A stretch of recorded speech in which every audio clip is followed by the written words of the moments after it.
लोग लड़ाई करके रास्ता निकालेंगे। लास्ट संडे हमने देखा था इस बात को कि कैसे हम लोग लड़ाई करके रास्ता निकालेंगे और सबको अपना अपना रास्ता निकालना है, वो लड़ाई में जीतना है। और आज हम लोग फिर से उसी बातों को थोड़ा सा और देखेंगे। और आज का जो हमारा विषय है वो है बिना लड़ाई के जीतना। कितने लोग बिना लड़ाई के जीतना चाहते हैं? बाइबल में कई ऐसे घटना है, कई ऐसे परिस्थिति है जहां पर बिना लड़े लोग जीत गए हैं। और आज हम लोग उसी बात को देखने जा रहे हैं, विनिंग विदाउट फाइटिंग। ठीक है, आइए प्रार्थना करें कि प्रभु सहायता करे और हम लोग सचमुच में प्रतिदिन वो लड़ाई को जीत सके। आइए प्रार्थना करें। हे हमारे त्रिएक परमेश्वर पिता पुत्र पवित्र आत्मा, प्रभु इस समय फिर एक बार हम आपके सामर्थ्य नाम में होकर के आपके चरणों के निकट आते हैं। प्रभु हम धन्यवाद करते हैं क्योंकि आप एकमात्र जीवित परमेश्वर है प्रभु जी, और आपने हम सबको अपने स्वरूप में बनाया प्रभु जी। प्रभु हम सबको अपने स्वरूप में बनाया और अपने हम सब के ऊपर अपने अधिकार को दिया प्रभु जी। और आपने कहा फूलो फलो पृथ्वी पर भर जाओ प्रभु। आप आशीष देने वाले परमेश्वर है प्रभु जी, और आपने हम सबको वो शक्ति और सामर्थ अपने पवित्र आत्मा के द्वारा प्रतिदिन देते हैं प्रभु। और हर लड़ाई को हम जीत सके इसके लिए रास्ता निकालते हैं, अनुग्रह देते हैं, शक्ति देते हैं, सामर्थ देते हैं प्रभु जी। हम इसके लिए आपका धन्यवाद करते हैं पिता। और इस वक्त जब हम आपके सामर्थ्य क्रूस के नीचे आए हैं प्रभु, फिर एक बार हम सबकी सहायता कर कि हम आज आपके वचन को फिर से सुन सके, सीख सके प्रभु, और उसके अनुसार चल सके। धन्यवाद पिता हमारी प्रार्थना को सुनने के लिए। सारा आदर महिमा आपको देते हैं। और पवित्र आत्मा इस समय पर और हम सबके जीवन में आपके कंप्लीट कंट्रोल को चाहते हैं। हर एक आशीष रोकने वाली बातें यीशु के नाम से दूर होने पाए, यीशु के नाम में आमीन आमीन। आइए आज हम लोग देखेंगे हमारा जो सब्जेक्ट है वो है विनिंग विदाउट फाइटिंग, बिना लड़ाई के जीतना। और ये सचमुच में इन दिनों हम लोग जब इस दुनिया को देख रहे हैं, सब तरफ क्या है, पाप बढ़ गया है, सब तरफ पाप का स्पीड बढ़ गया है, कोई भी चीज अच्छा दिखता नहीं है। और ऐसे कठिन समय में हम और आप, ऐसे अंधकार के समय में कहीं भी कोई चीज अच्छा नहीं है, क्योंकि शैतान को पता है यीशु मसीह का आना निकट है और वो चाह रहा है जितना जल्दी हो सके परमेश्वर का जो सृष्टि है उसको बर्बाद करे। और इसलिए वो पूरा लगा हुआ है एक एक व्यक्ति के जीवन को बर्बाद करने के लिए, एक एक परिवार को बर्बाद करने के लिए, एक एक समाज को, सोसाइटी को, देश को बर्बाद करने के लिए वो तैयार है। और ऐसे अंधकार के समय में हम और आप जी रहे हैं, जबकि चारों तरफ घोर अंधकार है, लेकिन प्रभु का आना निकट और प्रभु चाहता है कि ऐसे अंधकार के समय में हम और आप एक रोशनी की तरह चमके।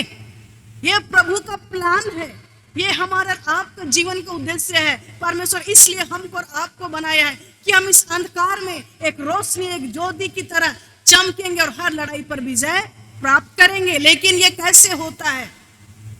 मैं हमेशा बोलती हूँ कि मसीह जीवन जीना एक पैराडॉक्स है। पैराडॉक्स मतलब एक तरफ बहुत आसान है, दूसरा तरफ बहुत कठिन है। ये मसीह जीवन जीना बहुत सरल है। यदि हम आप लोग को सरल है बोलेंगे और कठिन है बोलेंगे तो बोलेंगे कैसे हो सकता है, लेकिन ये सच्चाई है। पूरे दुनिया में आज लोग जी रहे हैं कि नहीं जी रहे? जी रहे हैं। पाप का स्पीड भी बढ़ गया है, पवित्र आत्मा का काम भी बढ़ गया है। ये बहुत कठिन इसलिए है क्योंकि हम अपनी शक्ति से जीना चाहते हैं। हम मसीह जीवन अपना ताकत, अपना बुद्धि और अपना ज्ञान से जीना चाहते हैं, हम कर लेंगे और इसीलिए हम लोग को कठिन लगता है। लेकिन जिस दिन आप इस बात को समझ जाएंगे कि मसीह जीवन जीने के लिए हमें पवित्र आत्मा की आवश्यकता है, और जब हम पवित्र आत्मा के द्वारा मसीह जीवन को जीते हैं तो ये बहुत ईजी हो जाता है, बहुत ईजी। पवित्र आत्मा के द्वारा, परमेश्वर की आत्मा के चलाए जब हम लोग चलते हैं, परमेश्वर की इच्छा के अनुसार चलते हैं, तो हम लोग का मसीह जीवन जीना बहुत इजी हो जाता है, आसान हो जाता है। और इसीलिए अगर आपको अभी भी मसीह जीवन कठिन लग रहा है तो आप प्रभु पर भरोसा करें, बोले प्रभु मुझको सहायता कर, पवित्र आत्मा मुझको सहायता कर। पवित्र आत्मा आपको सहायता करेगा और आप एक विजयी मसीह जीवन जिएंगे। क्योंकि प्रभु यूहन्ना रचित सुसमाचार 15:5 में लिखा है, तुम मुझसे अलग होकर के कुछ भी नहीं कर सकते। प्रभु से अलग होकर के हम लोग कुछ भी नहीं कर सकते। भले आप सोचेंगे कि हम आई एम सफिशिएंट, हम काफी हैं, हम कर सकते हैं। कभी कभी हम लोग सोचते हैं, मैं भी सोचती हूँ, अरे एक हो जाएगा, ये तो छोटा सा काम है। लेकिन जी नहीं, प्रभु बोल रहा है कि मुझसे अलग हो करके तुम कुछ भी नहीं कर सकते। चाहे हम खुद के बारे कितना भी सोच ले, हम कर सकते, लेकिन हर छोटा से बड़ा काम के लिए आज हमें परमेश्वर की आवश्यकता है। और प्रभु चाहता है कि हम लोग उसमें हो करके, उसके साथ साथ चल करके हम लोग क्या करें, मसीह जीवन को जिए और हर उस परिस्थिति के ऊपर विजय प्राप्त करें। ठीक है, कई बार परमेश्वर हमको और आपको कठिन परिस्थिति में डालता है, बीमारी में, तकलीफ में, परेशानी में। किस लिए? ताकि आप परमेश्वर की ओर फिरें, परमेश्वर को पुकारें। परमेश्वर हमको और आपको डिसिप्लिन करना चाहता। परमेश्वर चाहता कि हम उसमें बने रहें, हम उससे प्रेम करें, हम उसके वचन को सुने, उसकी आज्ञा को माने। लेकिन कई बार हम लोग बोलते ना ये काफी नहीं है। कई बार क्या होता है, अनुग्रह का समय है, हम लोग ये बोल बोल करके, ये युग अनुग्रह का समय है, परमेश्वर अनुग्रह करता है, परमेश्वर दयालु है, परमेश्वर प्रेमी है, बोल बोल करके परमेश्वर की आज्ञा को मानते नहीं और परमेश्वर के वचन के साथ खिलवाड़ करते हैं। जितना अधिक हम लोग परमेश्वर के वचन के अनुसार चलेंगे, जितना हम लोग परमेश्वर के प्रति सीरियस होंगे, परमेश्वर आपके जीवन में उतना ही महान कार्य को करेगा। बार बार आज कलीसिया डेड मर जा रहा है, अनुग्रह का समय है, सब कुछ चलता है 21st सेंचुरी, लेकिन ऐसा नहीं है। परमेश्वर का अनुग्रह, परमेश्वर को उद्धार करने के लिए उसको मूल्य चुकाना पड़ा। आज हमको और आपको भी मूल्य चुकाना है। प्रभु से अलग हो करके हम और आप कुछ नहीं कर सकते। और परमेश्वर चूंकि प्रेमी है, वो नहीं चाहता कि हम उसको भूल जाए या उससे दूर चले जाए। और जैसा मैं बोल रही थी कि हमको और आपको ये लड़ाई जीतना है बिना लड़ाई के। ठीक है, और ये बिना लड़ाई के आप कैसे जीत सकते हैं? कैसे जीत सकते हैं बिना लड़ाई के? ये बहुत सिंपल है, क्योंकि लड़ाई किसका है? यहोवा का है। हम कैसे लड़ाई जीत सकते हैं? अगर हम और आप परमेश्वर के बच्चे हैं, यदि परमेश्वर के परिवार में आपने जन्म लिया है, ये लड़ाई आपका नहीं है, ये लड़ाई किसका है? परमेश्वर का है। और इसीलिए ये लड़ाई परमेश्वर का है। बोल रहे हमको लड़ाई हम जीत सकते हैं, क्योंकि ये लड़ाई किसका है? परमेश्वर का है। और यदि ये लड़ाई परमेश्वर का है तो ऑलरेडी हम लोग क्या है? विजयी है। ऑलरेडी हम लोग, इसीलिए मैं बोली दिस इज सो सिंपल, ये बहुत सरल है। हम और आप परमेश्वर के बच्चे। आज अगर कोई मेरा विरोध करता है, किसका विरोध करता है? परमेश्वर का। वहां पर हमको घबराने, परेशान होने की आवश्यकता नहीं है। हर लड़ाई आप जीतेंगे, क्योंकि ये लड़ाई आपका नहीं है, लेकिन किसका है? परमेश्वर का। और यदि ये परमेश्वर का लड़ाई है तो आप हमेशा जीतेंगे। लड़ाई के पहले ही जीत जाएंगे, बिफोर। ये लड़ाई ऑलरेडी क्रूस पर प्रभु यीशु मसीह लड़ चुका है। ठीक है, और ये लड़ाई शारीरिक नहीं है, ये लड़ाई आत्मिक लड़ाई है, जो प्रभु यीशु मसीह से अंधकार की शक्ति को, हर एक उस दुष्ट को, हर एक उस शैतान को कलवरी क्रूस पर हरा दिया है। और आज हमारा वो लड़ाई भी आत्मिक लड़ाई है, और इस लड़ाई को ऑलरेडी यीशु मसीह जीत लिया है। और यदि यीशु मसीह जीत लिया है तो क्या है? क्या है? क्या होगा? यदि यीशु मसीह जीत लिया है तो क्या होगा? कुछ होगा? हम लोग क्या है? जीते हुए हैं। हम लोग जीते हुए हैं। हम लोग ये लड़ाई हम लोग जीत लिए हैं। ठीक है, ये लड़ाई हम और आप क्या किए हैं? जीत लिए, क्योंकि ये लड़ाई किसका है? परमेश्वर का है। ये लड़ाई परमेश्वर का है, और हम और आप इसमें क्या होने जा रहे हैं? विजयी होने जा रहे हैं। ठीक है, विजयी होंगे ही होंगे, क्योंकि लड़ाई से पहले ही विजय का घोषणा हो गया है। ठीक है, और उसी बातों को आज हम लोग सीखेंगे। कई बार हमारे और आपके जीवन में क्या है? तकलीफ, बेचैनी, एक एंजाइटी, हम लोग चिंतित रहते हैं, हम लोग परेशान रहते हैं। कई बार क्या होता है? हम लोग परेशान हो जाते हैं, हम लोग परेशान हो जाते हैं, चिंतित हो जाते हैं। हम लोग के जीवन में शांति नहीं होता है, हम लोग के जीवन में खुशी नहीं होता है, और हम लोग रात और दिन टेंशन में, गुस्सा में, परेशान में पाए जाते हैं। पिछले संडे हम लोग इस बात को देख रहे थे। क्या हुआ था? एक व्यक्ति कैसे प्रार्थना कर रहा था, परमेश्वर से डील हुआ था, और अच्छा अच्छा चीज परमेश्वर उसको दे रहा था, लेकिन अपने पड़ोसी को डबल मिल रहा था तो जलने लगा, चिढ़ने लगा, गुस्सा करने लगा, और बहुत खुश होने लगा। हम लोग के जीवन में कई बार परेशानी आता है, दुख और तकलीफ, चिंता, टेंशन। इसका मतलब यह एक चिन्ह है कि परमेश्वर पवित्र आत्मा की उपस्थिति आपके जीवन में नहीं है। This is a sign. ये एक साइन है मेरे प्रियो। अगर आप हमेशा चिंतित रहते हैं, हमेशा परेशान रहते हैं, हमेशा गुस्सा करते हैं, हमेशा चिड़चिड़ापन, हमेशा आपके जीवन में कई कमी घटी, तो ये एक साइन है कि परमेश्वर पवित्र आत्मा आपके जीवन में नहीं है। इसलिए आज प्रभु हम और आपको सिखाना चाह रहे हैं कि कैसे हम लोग विश्वास करके परमेश्वर पर क्या करें, भरोसा रखें। ठीक है, परमेश्वर पर हमको और आपको भरोसा रखना। हम लोग पिछले दिनों में इसके बारे सीखे थे। किसके बारे में? दाऊद और गोलियत के बारे में सीखे थे कि नहीं? हाँ, उसका लड़ाई में क्या हुआ था? कोई खून बहा था? कोई किसी को कत्ल किया था? किसी को चोट पहुंचा था? कुछ नहीं, बिना लड़े प्रभु पर भरोसा करके विश्वास के साथ घोषणा करके वो जीत लिया था। और इसीलिए पहला सामुएल 17:50 में लिखा है, यो दाऊद ने फलिस्ती को गोफन और एक ही पत्थर के द्वारा प्रबल होकर उसे मार डाला, परंतु दाऊद के हाथ में तलवार न था। दाऊद के हाथ में तलवार नहीं था, लेकिन भी वो वीर को वो क्या किया, गोलियत को क्या कर दिया, मार दिया। आज हमको और आपको भी आपके जीवन का जो गोलियत है उसको बिना हथियार के आपको क्या करना है, मारना है। अब वही चीज हम लोग सीखेंगे। दूसरा थिस्सलुनीके 3 उसका 2 और 3 में लिखा है, हम टेढ़े और दुष्ट मनुष्यों से बचे रहें, हम टेढ़े और दुष्ट मनुष्यों से बचे रहे, क्योंकि हर एक में विश्वास नहीं। प्रभु क्या है? प्रभु सच्चा है, वह तुम्हें दृढ़ता से स्थिर करेगा और उस दुष्ट से सुरक्षित रखेगा। क्या चीज से आप परेशान है? बोल रहे हैं हम टेढ़े और दुष्ट मनुष्यों से बचे रहे। ये सच है कि ये दुनिया में कई लोग हैं जो आपके विरोध में हैं, आपके विरोध में षड्यंत्र करते हैं, आपके विरोध में आपका बर्बादी के पीछे लगे हुए हैं, शैतान अंधकार की शक्ति। लेकिन यहाँ पर प्रभु का वचन बोल रहा है, हम टेढ़े और दुष्ट मनुष्यों से बचे रहे, क्योंकि हर एक में विश्वास नहीं। परंतु प्रभु क्या है? सच्चा है, वह तुम्हें दृढ़ता से स्थिर करेगा और उस दुष्ट से सुरक्षित रखेगा। प्रभु ही हमको और आपको सुरक्षित रखेगा, है ना? प्रभु ही हमारा और आपका ढाल है। ये घटना को आज हम लोग देखेंगे 2 क्रॉनिकल्स, दूसरा इतिहास में से, और वहां से सीखेंगे कि किस प्रकार प्रभु यहाँ पर लड़ाई लड़ता है और कैसे ये लोग बिना लड़ाई के शत्रुओं के ऊपर विजय को प्राप्त करते हैं।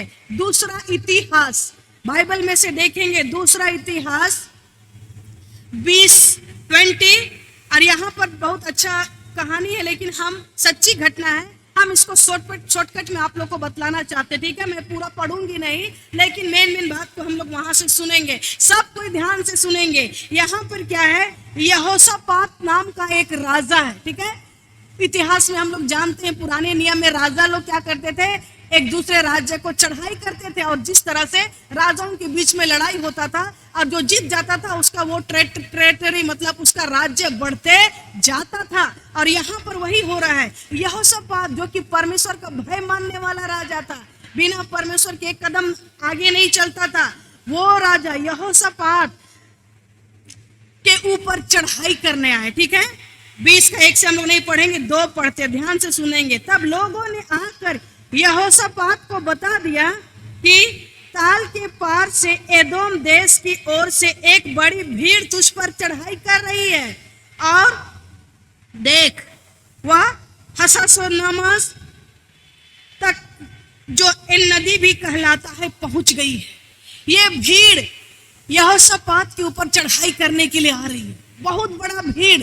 ये खबर किसको मिल रहा है? राजा को। और राजा क्या होता है? परेशान हो जाता है। क्या होता है ये देखते हैं। राजा था लेकिन परमेश्वर का भय में चलने वाला था। एक राजा को परमेश्वर का क्या जरूरत था? सोचिए तो, अगर हम और आपके पास उतना धन दौलत होता, हम लोग प्रभु को पूछते? शायद नहीं पूछते। लेकिन यहाँ पर हम लोग इस राजा को देख रहे हैं, ये राजा है लेकिन वो परमेश्वर के भय में चल रहा है, परमेश्वर के डर में चलने वाला राजा था। अब जब उसके विरोध में उसके दुश्मन लोग चढ़ाई कर रहे हैं, तो अब क्या करता है देखिए, 3 में लिखा है। 3 में क्या लिखा है? जब उसको पता चल गया कि लोग, उसके दुश्मन लोग उस पर चढ़ाई करने आ रहे बहुत भीड़ के साथ, तब यहोशापात डर गया और यहोवा की खोज में लग गया। जैसे उसको पता चला कि दुश्मन लोग आ रहे हैं चढ़ाई करने के लिए, वो सोचने लगा हम तो अब कुछ नहीं कर सकेंगे। वो डर गया एक बार सोच करके, फिर बोला डरने से कोई काम नहीं चलेगा, मेरा परमेश्वर, हमको उसको ढूंढना है। और बोल रहा है कि वह परमेश्वर की खोज में लग गया, मतलब प्रार्थना करना शुरू हो गया। और पूरे यहूदा में उपवास का प्रचार करवाया। राजा पूरे यहूदा में सारे यहूदी जाति के लोगों को बोल रहा है कि हमारे ऊपर दुश्मन लोग चढ़ाई कर रहे हैं, चलो हम लोग मिल करके क्या करेंगे, उपवास प्रार्थना करेंगे। क्या बोल रहा है, तब यहोशापात डर गया और यहोवा की खोज में लग गया और पूरे यहूदा में उपवास का प्रचार कराया। और यहूदी यहोवा से सहायता मांगने के लिए इकट्ठा हो गए। क्या मांगने के लिए, सहायता, क्योंकि लड़ाई जीतना है। और इसलिए वो लोग सब इकट्ठा हो गए और यहूदा के सब लोगों से यहोवा से भेंट करने को आए। नेशनल फास्टिंग प्रेयर, पूरे देश में यहूदा में उपवास प्रार्थना का घोषणा कर दिया। सबको बोला आ जाओ, हम लोग उपवास प्रार्थना करेंगे क्योंकि दुश्मन मेरे विरोध में है। वो लोग पूरी सेना के साथ हम पर चढ़ाई करने आ रहे हैं, लेकिन आइए हम लोग क्या करेंगे, प्रार्थना करेंगे। और इस तरह राजा सबको बुलाता है प्रार्थना करने के लिए। उसके बाद क्या होता है, आगे यहाँ पर देखते हैं। तब यहोशापात यहोवा के भवन में नए आंगन के सामने यहूदियों और यरूशलेम वासियों की मंडली में खड़ा होकर के, राजा खड़ा हो गया जब वो लोग सब जमा हुए थे और वो लोग प्रार्थना करने लगे या कहने लगे, हे हमारे पितरों के परमेश्वर यहोवा, क्या तू स्वर्ग में परमेश्वर नहीं, और क्या तू जाति जाति के सब राज्यों के ऊपर प्रभुता नहीं करता, और क्या तेरे हाथ में ऐसा बल और पराक्रम नहीं कि तेरा सामना कोई ना कर सके। वो बोल रहे, प्रार्थना कर रहे, प्रभु आप तो राजाओं के राजा, पराक्रमी परमेश्वर, आपके तुल्य कोई नहीं है और आपका सामना कोई नहीं कर सकता। और इस तरह से वो लोग प्रार्थना कर रहे हैं और इस तरह से वो लोग प्रार्थना कर रहे हैं। उससे अभी प्रार्थना चल रहा है। 12 में बोलता है, फिर से यहोशापात राजा बोलता है, हे हमारे परमेश्वर, क्या तू उनका न्याय ना करेगा? यह जो बड़ी भीड़ हम पर चढ़ाई कर रही है, उसके सामने हमारा तो बस नहीं चलता और हमें कुछ सूझता नहीं कि क्या करना चाहिए, परंतु हमारी आंखें तेरी ओर लगी है। बोल रहा, हमको समझ में नहीं आ रहा दुश्मन से कैसे लड़ाई करेंगे, लेकिन मेरा आंख प्रभु आपकी ओर लगा है। और इस तरह से वो लोग प्रार्थना कर रहे थे। जब प्रार्थना कर रहे थे, नेशनल फास्टिंग प्रेयर, पूरे यहूदी जाति लोग आकर के वहां प्रार्थना कर रहे हैं। दुश्मन एक साइड और दूसरी तरफ प्रार्थना होता है। और जब प्रार्थना कर रहे थे, वहां पर प्रभु का एक भविष्यवक्ता आगे बोलता है 13 में, सब यहूदी अपने अपने बाल बच्चों, स्त्री और पुत्रों समेत यहोवा के सम्मुख खड़े हो गए। सब पत्नी, पुरुष, बच्चे, सब लोग परमेश्वर के पास खड़े हो गए। तब आसाफ के वंश में से यहीजेल नामक एक लेविया, जो जकरिया का पुत्र और बनन्या का पोता और मत्तयाह का पुत्र योएल का परपोता था, उसमें मंडली के बीच यहोवा का आत्मा समा गया। जब वो लोग प्रार्थना कर रहे थे, एक भविष्यवक्ता एक लेवी वंश का था, उसके ऊपर कौन उतर गया? परमेश्वर का आत्मा। और प्रार्थना कर रहे थे, उसमें परमेश्वर का आत्मा वहां पर उतरता है और वो क्या भविष्यवाणी करता है, देखिए 15 में। तब वह कहने लगा, हे सब यहूदियों, हे यरूशलेम के रहने वालों, हे राजा यहोशापात, तुम सब ध्यान दो। यहोवा तुमसे यो कहता है, तुम इस बड़ी भीड़ से मत डरो और तुम्हारा मन कच्चा ना हो, क्योंकि युद्ध तुम्हारा नहीं परमेश्वर का है। हालेलुया। एक तरफ पूरा भीड़, दुश्मन लोग सेना लेकर के सारे हथियार से लैस है, लेकिन दूसरी तरफ राजा यहोशापात प्रार्थना के लिए लोगों को बुलाता है, उपवास प्रार्थना का आह्वान करता है। जब वो लोग प्रार्थना कर रहे थे, पति पत्नी, बच्चे, बेटा बेटी सब मिल करके, परमेश्वर का आत्मा एक भविष्यवक्ता के द्वारा वहां पर उतरता है और वो भविष्यवाणी करने लगता है। और वो राजा को बोलता है, सारे यहूदी लोगों को बोलता है, यरूशलेम के रहने वालों को बोलता है, तुम इस बड़ी भीड़ से मत डरो, दुश्मन से मत डरो और तुम्हारा मन कच्चा ना हो, क्योंकि युद्ध तुम्हारा नहीं लेकिन किसका है? परमेश्वर का है। ये लड़ाई मनुष्य का नहीं लेकिन किसका है? परमेश्वर का। ये भविष्यवाणी वहां पर हो जाता है। और उसके बाद आगे क्या बोलता है? कल उनका सामना करने को जाना, डरो मत। तुमको क्या करने जाना है? सामना करने जाना है। कल उनका सामना करने जाना और देखो वे सोच क्यों चढ़ाई पर चढ़े आ रहे हैं और यरूएल नामक जंगल के सामने नाले के सिरे पर तुम्हें मिलेंगे। परमेश्वर का आत्मा बता रहा है, डरो मत, कल तुम लोग जाओ, क्योंकि ये लड़ाई तुम्हारा नहीं है, परमेश्वर का है। और 17 में बोलता है इस लड़ाई में तुम्हें लड़ना ना होगा। हालेलुया। बोल रहा है ये लड़ाई में तुमको लड़ना नहीं होगा। मैंने बोला ना, बिना लड़े हम लोग जीत सकते हैं हर लड़ाई को, क्योंकि ये लड़ाई किसका है? परमेश्वर का। आपका लड़ाई नहीं है मेरे प्रिय। बोल रहा है तुमको लड़ना नहीं पड़ेगा। बोल रहा है इस लड़ाई में तुम्हें लड़ना ना होगा। हे यहूदा और हे यरूशलेम, ठहरे रहना, खड़े रहना और खड़े रहकर यहोवा की ओर से अपना बचाव देखना। हाँ? खड़े रह करके परमेश्वर की ओर से अपना बचाव देखना कि कैसे तुम लोग को बचाएगा, उसको देखना। लड़ना नहीं है।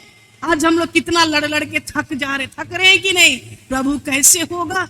ये परिस्थिति कैसे बदलेगा? ये बीमारी कैसे बदलेगा? मेरे प्रियो, ये लड़ाई परमेश्वर का है। आपका भरोसा किस पर है आज? आइए देखते हैं। इस लड़ाई में तुम्हें लड़ना ना होगा। हे यहूदा और हे यरूशलेम, ठहरे रहना और खड़े रहकर यहोवा की ओर से अपना बचाव देखना। मत डरो और तुम्हारा मन कच्चा ना हो। कई बार हम लोग डर जाते हैं। ये डर कहां से आता है? आप विश्वास के कारण। मत डरो और तुम्हारा मन कच्चा ना हो। कल उनका सामना करने को चलना और यहोवा तुम्हारे साथ रहेगा।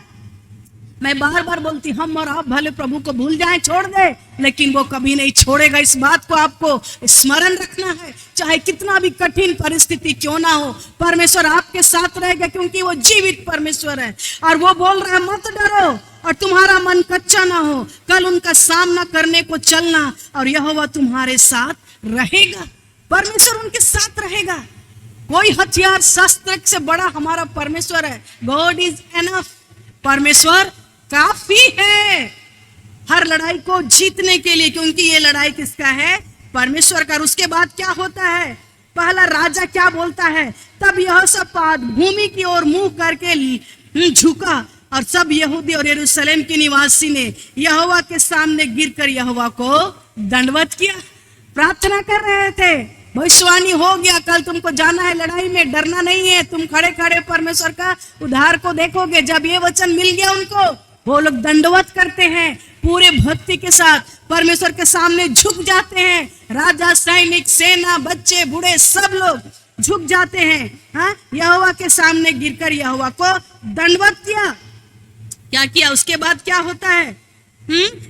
कहतियों और कोराहियों में से कुछ लेविया खड़े होकर इस्राएल के परमेश्वर यहोवा की स्तुति अत्यंत ऊंचे स्वर से करने लगे, स्तुति आराधना करने लगे। आइए उसके बाद क्या होता है? ठीक है, अभी दूसरा दिन, आज हो गया ये सब काम। ठीक है, आज हो गया, परमेश्वर का आत्मा बोल दिया ये होगा, वो प्रभु को दंडवत किए। अब दूसरा दिन सुबह उनको लड़ाई के लिए जाना है। वे सवेरे उठकर 20 में वे सवेरे उठकर तकोवा के जंगल की ओर निकल गए और चलते समय यहोशापात ने खड़े होकर के कहा। राजा क्या बोलता है देखिए, हे यहूदियों, हे यरूशलेम के निवासियों, मेरी सुनो। अपने परमेश्वर यहोवा पर विश्वास रखो। क्या बोल रहा है राजा?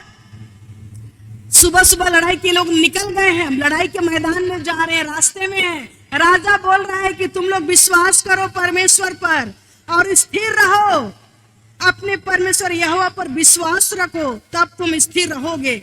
उसके नबुओं की प्रतीति करो, तब तुम कृतार्थ हो जाओगे। तब उसने प्रजा के साथ सम्मति करके कितनों को ठहराया, जो कि पवित्रता से शोभायमान होकर हथियार बंदों के आगे आगे चलते हुए यहोवा के गीत गाएं और यह कहते हुए उसकी स्तुति करें, यहोवा का धन्यवाद करो, क्योंकि उसकी करुणा सदा की है। क्या हो रहा है? दूसरे दिन सुबह राजा बोल रहा है, कई लोगों को चुन करके तैयार किया है। कैसे लोगों को? पवित्र लोगों को चुन करके तैयार किया है। सैनिक लोग एक तरफ है पूरा हथियार से लैस, एक तरफ परमेश्वर का आत्मा जो उनको बोला है। राजा बोल रहा है कि चलो सबसे पहले हम लोग क्या करेंगे? कौन लड़ाई में सबसे आगे कौन रहेगा? पवित्र लोग, जो लोग क्या करेंगे? प्रभु का स्तुति और आराधना करेंगे। लड़ाई के सामने में पवित्र लोगों को खड़ा कर दिया और वो लोग जय जयकार कर रहे हैं। और उसके पीछे कौन लोग हैं? सैनिक लोग। सैनिक लोग पीछे हैं, लेकिन पवित्र लोग क्या हैं? आगे हैं। बोल रहा है पवित्रता, बोलता है जो कि पवित्रता से शोभायमान होकर के हथियार बंदी के आगे आगे आगे चलते हुए यहोवा के गीत गाएं और यह कहते हुए उसकी स्तुति करें। पहला स्थान किसको दिया है यहाँ पर परमेश्वर? उनको जो प्रभु का स्तुति और आराधना करते हैं, जो पवित्रता का जीवन जीते हैं, उनको सामने में खड़ा करना है। क्या बोलना है? यहोवा का धन्यवाद करो क्योंकि उसकी करुणा सदा है। और ये बोलते बोलते प्रभु का स्तुति आराधना करते करते वो लोग लड़ाई के मैदान में जा रहे हैं। पहला काम क्या कर रहे हैं? स्तुति और आराधना कर। हाँ, सैनिक लोग पीछे हैं और वो स्तुति आराधना कर रहे हैं क्योंकि लड़ाई किसका है? यहोवा का।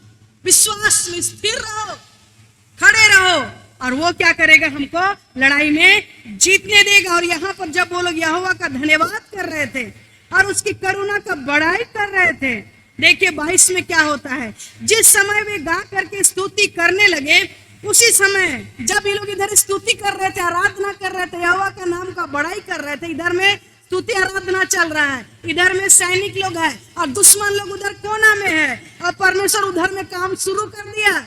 इधर में स्तुति आराधना हो रहा है, उधर में परमेश्वर का काम शुरू, क्योंकि लड़ाई किसका है?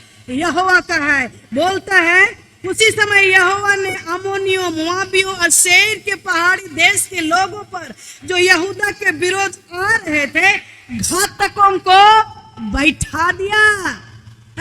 घातकों को बैठा दिया और वे मारे गए। परमेश्वर लड़ाई शुरू कर दिया। ये लोग रास्ता में ही स्तुति आराधना कर रहे हैं और दुश्मन लोग के विरोध में परमेश्वर लोगों को बैठा दिया, घातकों लोग। और दुश्मन लोग उनको क्या करने लगे? मारने लगे। लड़ाई शुरू, उधर में लड़ाई शुरू हो गया। हाँ, दुश्मन लोग को, घातकों को, मतलब सैनिक लोग को परमेश्वर उधर ठहरा दिया और वो लोग आपस में लड़ रहे। इधर क्या हो रहा है? स्तुति आराधना। और इधर में कौन लोग हैं? सैनिक लोग हैं। और परमेश्वर उधर में काम कर रहा है। बोल रहा है घातकों को बैठा दिया और वे मारे गए। और उसके बाद क्या होता है? जो बच गए थे, कुछ लोग बच गए थे, बोलता है क्योंकि अम्मोनियों और मोआबियों ने सेईर के पहाड़ी देश के निवासियों को डराने और सत्यानाश करने के लिए उन पर चढ़ाई की। और जब वे सेईर के पहाड़ी देश के निवासियों को अंत कर चुके, तब उन सबों ने एक दूसरे को नाश करने में हाथ डाले। एक दूसरे को फिर वो मारने लगे। आपस में ही दुश्मन लोग लड़ते लड़ते क्या हो गए? मर गए। पहले तो घातक लोग को बैठा दिया, उनसे वो लोग लड़ाई किए दुश्मन लोग। उसके बाद जो बच गए वो लोग आपस में ही लड़ने लगे। और बोल रहा, आपस में ही लड़ते लड़ते बोल रहा है, तब उन सबों ने एक दूसरे को नाश करने में हाथ लगाया। आपस में ही दुश्मन लोग लड़ने लगे और सब खत्म। क्योंकि लड़ाई किसका था? परमेश्वर यहोवा का था। और यहोवा लड़ रहा था, आदमी लड़ रहा था नहीं, परमेश्वर उधर लड़ रहा था। फिर क्या होता है? अब ये लोग जा रहे हैं, स्तुति आराधना करते करते जा रहे हैं। जब यहूदियों के जंगल को चौकी पर पहुंचकर उस भीड़ की ओर दृष्टि की, तब क्या देखा कि वे भूमि पर पड़े हुए शव हैं। जब ये लोग पहुंचा लड़ाई के मैदान में तो क्या देखा? सब दुश्मन लोग का मृत्यु हो गया, डेड बॉडी, सब तरफ लाश। यहोवा का हाथ, परमेश्वर का वचन बोलता है, परमेश्वर का हाथ में पड़ना बहुत भयंकर बात है, बहुत भयंकर बात है। और आज ये लोग परमेश्वर के साथ उसके हाथ में चले गए।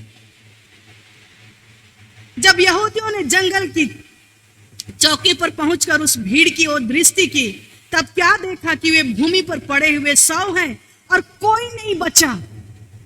तब यहोशापात और उसकी प्रजा लूट लेने को गए। तब ये लोग, अभी यहोशापात राजा लोग, हाँ, देख रहे हैं कि दुश्मन लोग तो सब मर गए हैं, सब लोग का लाश पड़ा हुआ है। और वो लोग उनका क्या बोलते हैं, टेंट में जाते हैं। और उनका टेंट में जब जाते हैं, तब यहोशापात और उसकी प्रजा लूट लेने को गए।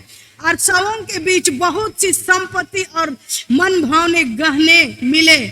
उन्होंने इतने गहने उतार लिए कि उनको ना ले जा सके, वरन लूट इतनी मिली कि बटोरते बटोरते 3 दिन बीत गए।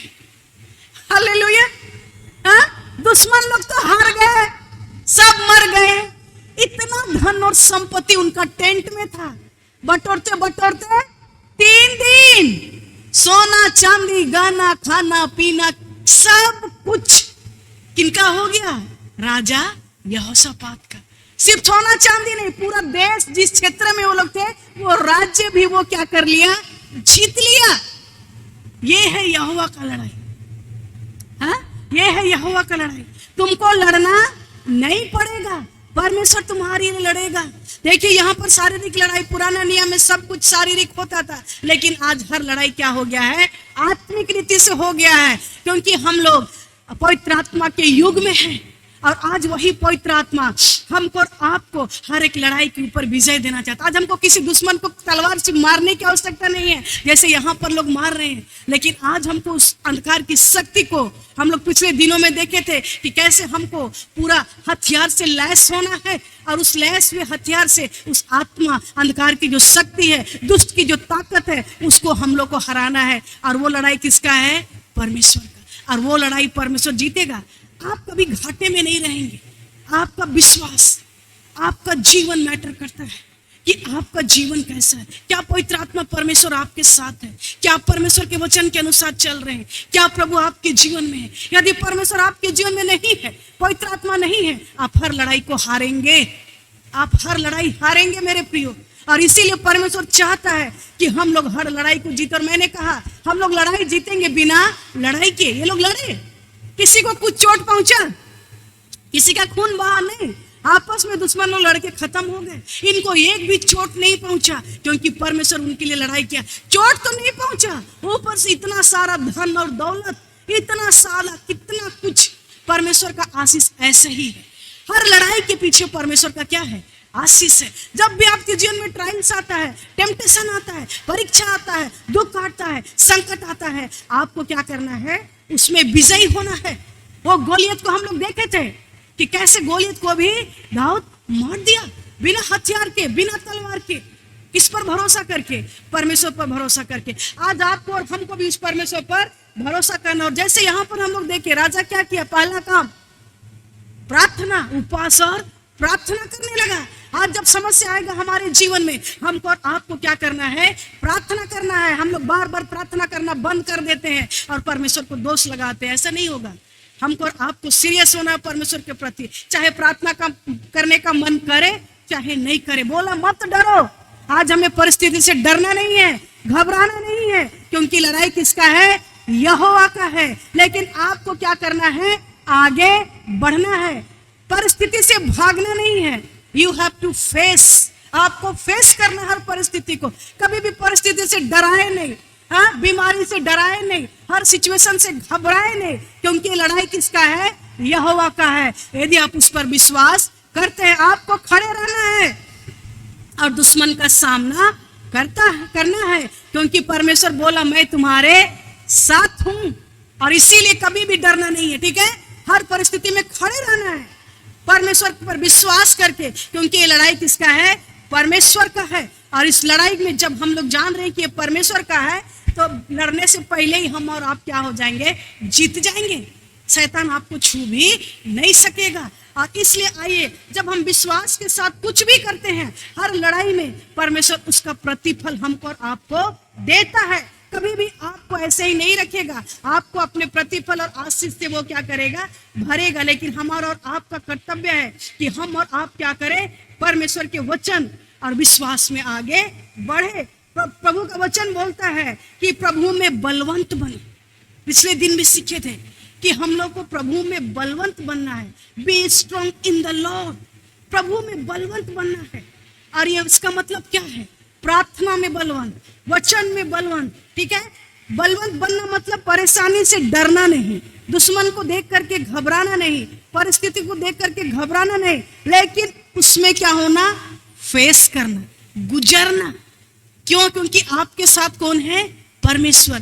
क्यों, जब तक आप गुजरेंगे नहीं, विजय कहां से प्राप्त करेंगे। दाऊद अगर वहीं से लौट जाता, गोलियत को देख करके डर के मारे, तो विजय होता नहीं होता। यू हैव टू फेस, आपको डरना नहीं है, परमेश्वर आपके साथ है, आपको उसमें गुजरना है। और यहाँ पर ये लोग डरे नहीं, डरे निकल गए, लेकिन परमेश्वर की इच्छा के अनुसार स्तुति आराधना। हम लोग पिछले दिनों में सीखे थे पौलुस और सिलास के बारे।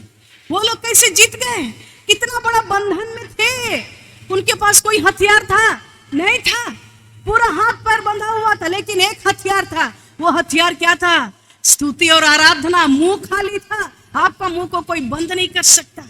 अब जब वो स्तुति आराधना करने लगे, अपने आप जंजीर टूटने लगा और वो लोग वहां पर भी जीत गए, क्योंकि लड़ाई किसका था?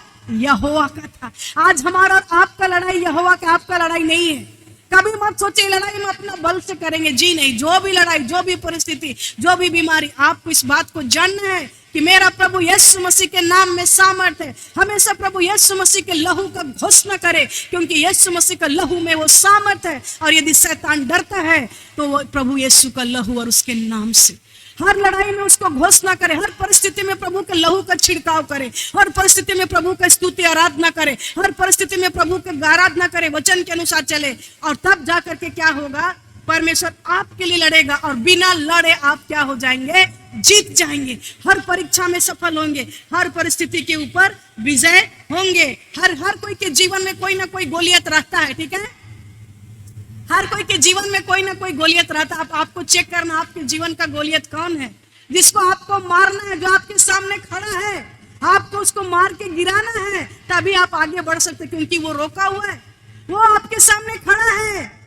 आपका परिस्थिति, आपका बीमारी, आपका अविश्वास, आपका जो भी चीज, आपका हो सकता है घमंड है, आपका गुस्सा है, आपका कमजोरी है, लोग आपके विरोध में षड्यंत्र रच रहे हैं, कई प्रकार के लोग, आपका गोलियत सामने खड़ा है। आपको भागना नहीं है, आपको उसको क्या करना है? गिराना है। कैसे गिराना है? स्तुति आराधना करके। कैसे गिराना है? परमेश्वर का वचन का घोषणा करके। कैसे गिराना है? विश्वास के साथ। कितने साल से आपका परिस्थिति शायद सेम है, आप 5 साल, 10 साल, 15 साल, आप जहां है वही है। आपको उस गोलियत, उस परिस्थिति को बदलना है, ठीक है? चाहे कितना भी बड़ा परिस्थिति क्यों ना हो। आइए हम लोग परमेश्वर पर भरोसा रखें। हर वो क्राइसिस में हम लोग, हर वो कमी और घटी में परमेश्वर के ऊपर भरोसा रखें, कॉन्फिडेंट रहे परमेश्वर के ऊपर, क्योंकि परमेश्वर क्या बोल रहा है? हमारे और आपके लिए वो लड़ेगा, लेकिन कब? जब हम विश्वास करेंगे। और इसीलिए मैंने बोला कि हम लोग हर लड़ाई को बिना लड़े भी जीत सकते हैं, ठीक है? और इसके लिए हमको और आपको क्या करना है? प्रार्थना और वचन में बढ़ना है। कभी कभी हम लोग प्रार्थना करते हैं तो सिर्फ ऐसा प्रार्थना करते, प्रभु मुझको आशीष दे, प्रभु मेरे परिवार को आशीष दे, मेरे बच्चे को, मेरे बीबी को, मेरा घर, मेरा परिवार, खाली आशीष मांगते हैं और परमेश्वर का उत्तर पाने का इच्छा रखते हैं। सिर्फ इतना ही करते हैं हम लोग कभी कभी प्रार्थना में, लेकिन जी नहीं। आइए प्रार्थना में हम लोग परमेश्वर को जानना शुरू करें, परमेश्वर को ढूंढे। यहाँ पर यहोशापात राजा की जीवन में तकलीफ आया, क्या बोला? परमेश्वर को ढूंढने लगा। परमेश्वर को ढूंढना मतलब परमेश्वर की स्तुति आराधना करना, परमेश्वर के वचन को ध्यान करना, वचन में ढूंढना, पढ़ना, मनन करना, स्तुति आराधना करना। ओ प्रभु, कैसे हम आगे बढ़ेंगे? और प्रभु आपको अपने वचन से अगुवाई करेगा, आपके हर एक बंद दरवाजे को वो क्या करेगा? खोलेगा। और इसीलिए हमारे जीवन का हर एक जो समस्या है, जब आप उसको ढूंढेंगे, सिर्फ मांगना नहीं, हम लोग हमेशा परमेश्वर को इस्तेमाल करते हैं, यूज करते हैं अपना जीवन में आशीष पाने के लिए। हमेशा प्रभु को इस्तेमाल करते, प्रभु हमको ये चाहिए, प्रभु से डील करते, प्रभु अगर मेरा ये काम हो जाएगा तो हम आपके साथ ये करेंगे। जी नहीं, प्रभु प्रेमी परमेश्वर है। आइए उस पर प्रेम करें, प्रेम से उसके दीवाने हो जाए, प्रेम से उसको ढूंढे, प्रेम से उससे प्यार करें। जैसा वो हमसे प्रेम किया, हम भी उसके साथ वैसा ही प्यार करें। और जब हम लोग ऐसा करते हैं, चाहे कितना भी बड़ा परिस्थिति या प्रॉब्लम हमारे और आपके जीवन में रहेगा, आप और हम उस लड़ाई को जीतेंगे। आपको लड़ने की आवश्यकता नहीं है, आपको परेशान होने की आवश्यकता नहीं है, आपको घबराने की आवश्यकता नहीं है, लेकिन उस परमेश्वर को जानना है और उस पर विश्वास करना है। क्योंकि 2 थिस्सलुनीकियों उसका 3:16 में लिखा है, 2 थिस्सलुनीकियों 3:16 में लिखा है, अब प्रभु जो शांति का सोता है, आप ही तुम्हें सदा और हर प्रकार से शांति दे। प्रभु क्या है? शांति का सोता है। और प्रभु हर परिस्थिति में आपको वो शांति देगा। क्योंकि आज दुनिया में जब समस्या आता है, आपके जीवन में तकलीफ आता है, लोग जब आपको धोखा देते हैं, आपके जीवन में बीमारी आता है, सबसे पहला काम आपके जीवन में डर आता है और आप अशांति को शांति खो देते हैं, अशांत हो जाते हैं और परमेश्वर से हम लोग का विश्वास हटने लगता है कि क्या प्रभु देख रहा है, सुन रहा है। लेकिन जी नहीं, प्रभु का यहाँ पर वचन बोल रहा है कि जब अब प्रभु जो शांति का सोता है, यीशु मसीह क्या है? शांति का सोता है, आप ही तुम्हें सदा और हर प्रकार से शांति दे। आप ही। कौन देगा वो शांति? हर परिस्थिति में शांति कौन देगा? हाँ, प्रभु यीशु। लड़ाई के समय में था, वो लोग शांति से जा रहे थे, है ना।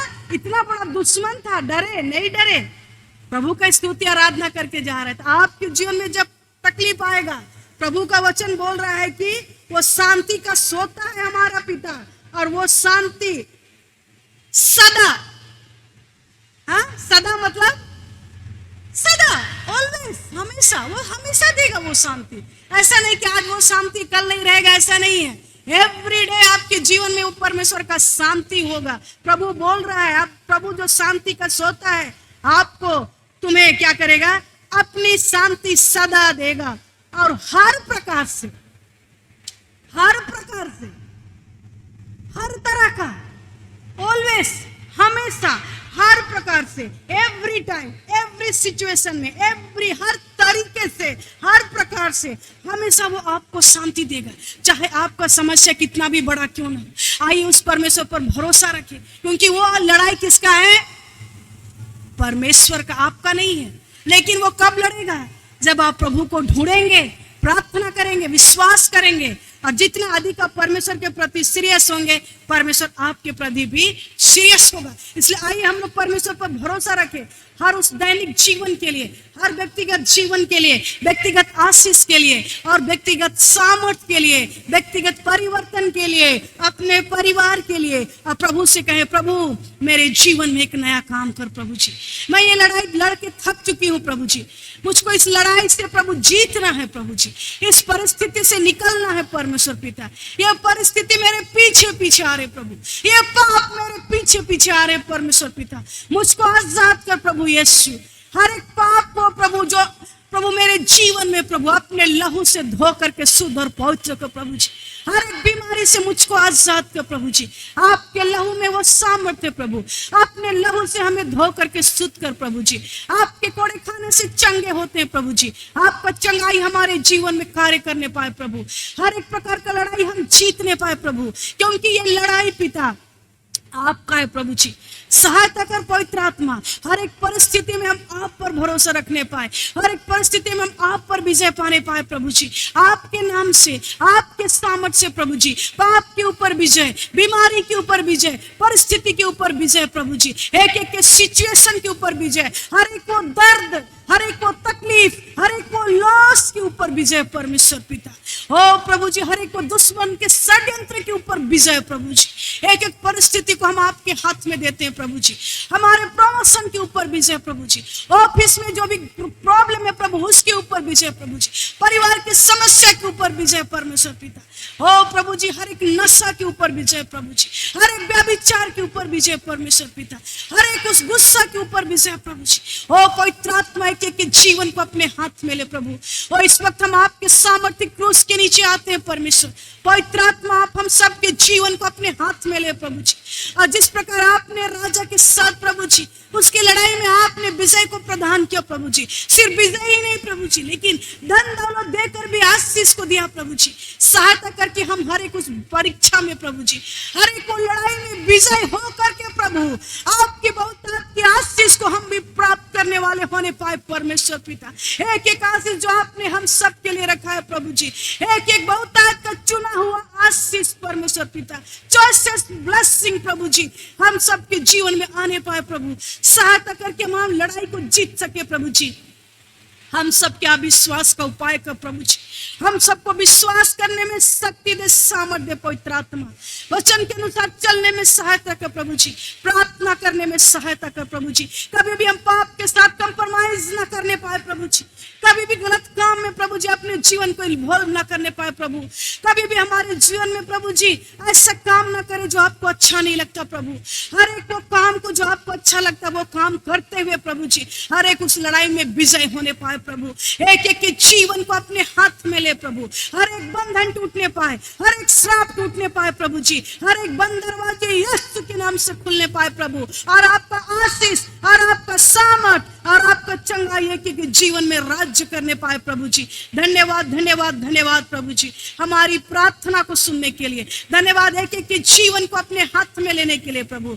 धन्यवाद पिता, क्योंकि आप आशीष देने वाले परमेश्वर है। धन्यवाद प्रभु, क्योंकि आप हमें कभी नहीं छोड़ते प्रभु जी। हम आपको भूल जाते प्रभु, लेकिन आप हमें कभी नहीं भूलते।